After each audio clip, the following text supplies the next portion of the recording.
Back in 2012, Andy and Colleen and I drove out to Santa Barbara, California for the Durango Songwriters Expo. It was my first expo, and I was pretty skeptical about going, but Andy convinced me to go by telling me stories about playing songs for girls in hotel rooms, and especially by accusing me of not taking my musical career very seriously.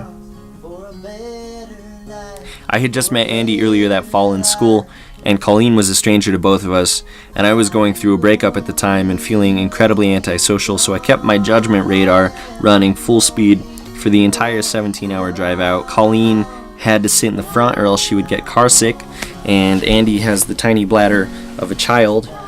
And so Andy and Colleen sat in the front and got to know each other and tried to write songs while I mostly slept and pretended to sleep, and maybe wrote like a line or two of what would hopefully become a poem in the back.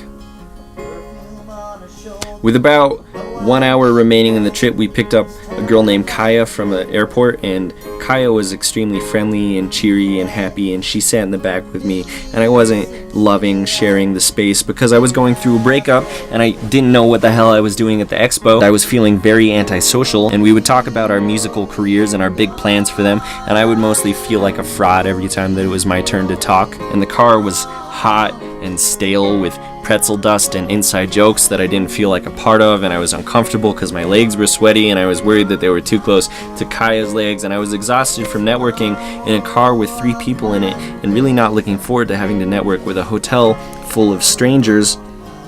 And all that I could think about was getting out of the car and not sharing air with somebody for a second, and then probably locking myself in a hotel bathroom for a while. This was my thought cocktail as we approached the final stop sign and right turn that was separating us from the hotel. Your typical stop sign right turn combo takes maybe 5 or 10 seconds to complete, but I think that we were realistically at that stop sign for like 30 or 40 years. Again, I was in the back, so I couldn't accurately judge traffic, but despite what looked like repeated opportunities to turn right, we did not turn right. We stayed stuck, stopped. I was still suffering. Occasionally the car would like lurch forward and then screech to a halt, and somebody would say, "Man, traffic is terrible." And I would look out the back and feel social pressure from cars just lining up behind us.